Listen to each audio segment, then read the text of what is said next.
السلام علیکم ورحمۃ اللہ وبرکاتہ۔ جیسا کہ آپ دیکھ رہے ہیں ہمارا یوٹیوب چینل الطیار دارالعلاج باگٹا والا، آپ کا میزبان حکیم محمد رفیق باگٹا والا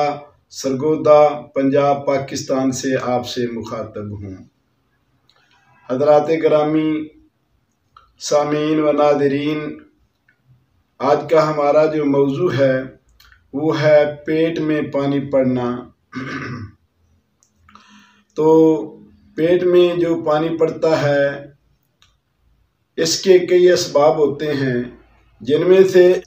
سب سے بڑا سبب جو ہوتا ہے غدود ناقلہ جو ہیں وہ کام نہیں کرتے، اور غدود جاذبہ جو ہیں وہ بہت زیادہ تیز ہو کے صفراوی رطوبات کو جسم و خون میں روک لیتے ہیں، جن کی وجہ سے جو صفرا ہے وہ خون میں اور جسم میں رک جاتا ہے، جس کی وجہ سے یہ بیماری پیدا ہو جاتی ہے، اور جسم میں اور خون میں جگر جو ہے وہ زیادہ جو ہے وہ حرارت اور صفرا زیادہ بنانا شروع کر دیتا ہے۔ تو دراصل استسقاء یعنی پیٹ میں پانی پڑنا، استسقاء کا مطلب ہے پیٹ میں پانی پڑنا، اور زکی کا مطلب ہے کہ مشق کی طرح پیٹ جو ہے وہ پھول جاتا ہے۔ جیسے مشق میں پانی ڈالنے سے مشق بھر جاتی ہے، تو ایسے ہی جب پیٹ میں پانی پڑ جاتا ہے تو مشق کی طرح پیٹ بھی پھول جاتا ہے۔ تو سب سے پہلے جو ہے وہ یرکان ہو جاتا ہے، اور اس کے بعد یرکان ہونے کے بعد انسان کا جو جسم ہے اس پہ اماس تہوج یعنی سوج وغیرہ ہو جاتی ہے، اور بعد میں سوج پیدا ہونے کے بعد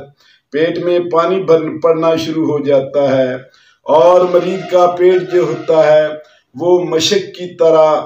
بھر جاتا ہے، پھول جاتا ہے اور کھچا کھچا رہتا ہے۔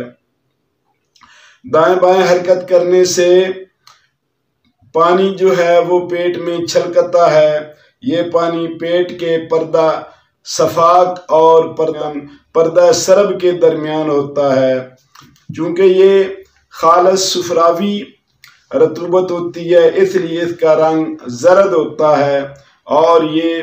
گرمی خشکی یعنی غدی عضلاتی تحریک کا مظہر ہے، اس کا یہ سبب ہے۔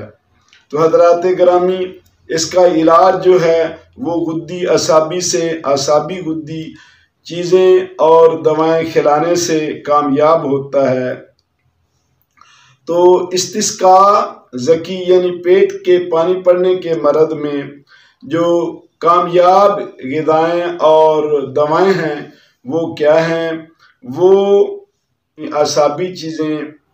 جن میں مربع گاجر کا جوس اور گلقند اور سونف ملا کر مربع ادرک وغیرہ صبح اس کو ناشتہ میں استعمال کرائیں، دوپہر کو مولی، مونگرے، سینگرے، گاجر، شلگم، کدو، توری، ٹنڈے اور پیٹھا اور ادرک وغیرہ جو ہے وہ استعمال کرائیں، اور مکو اور کاسنی کا پانی جو ہے وہ بھی استعمال کرائیں۔ کاسنی وغیرہ اور مکو وغیرہ کا ساگ بنا کر گھی میں بھون کر مریض کو کھلائیں۔ اگر شدید بھوک ہو تو رات کے وقت یہی چیزیں کھلائیں۔ اور نسخہ: زنجبیل 3 تولہ، فلفل اسود 1 تولہ، نسادر ٹھکری 4 تولہ، سنا مکی 8 تولہ۔ سب ادویہ کا سفوف بنا لیں باریک پیس کر، اس کے بعد اس کی گولیاں بنا لیں۔ 4 رتی تا 1 ماشا صبح، دوپہر، شام 3 مرتبہ کھلائیں، اور اس میں سب سے زیادہ جو ہے یہ عرق بزوری کے ساتھ کھلائیں، اور پینے کے لیے بھی مریض کو عرق بزوری ہی دیں، پانی پلانا بند کر دیں، اور سب سے زیادہ جلدی شفا کے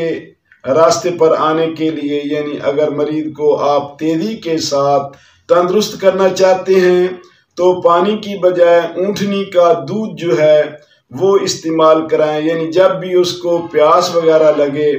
تو اس کو اونٹنی کا دودھ پلائیں، اور اس کو کم از کم جو دن میں 3-4 دفعہ پخانہ کھل کے آنا چاہیے، یعنی اسہال جلاب کی شکل میں آنا چاہیے، اور اس میں یہ ہمارا جو غدی اعصابی مسل ہے یہ ضرور استعمال کرائیں تاکہ پانی جو ہے پیٹ میں رکے نہیں، بلکہ جلد از جلد جو ہے وہ غدود جو ناقلہ ہیں، یعنی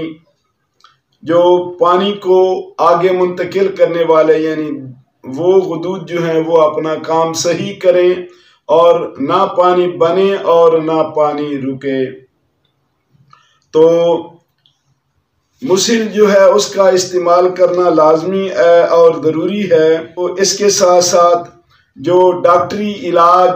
ہے کہ جس میں پانی نکلوا دیا جاتا ہے پیٹ سے، تو ان ادویہ کے استعمال کرنے سے، ہماری دواؤں کے استعمال کرنے سے مریض بہت جلدی ٹھیک ہو جاتا ہے اور بعد میں پانی نہیں پیدا ہوتا، اور ڈاکٹری جو علاج ہے جس میں بار بار پانی نکالا جاتا ہے تو دوبارہ پیدا ہو جاتا ہے، جو کہ صحیح علاج نہ ہونے کی وجہ سے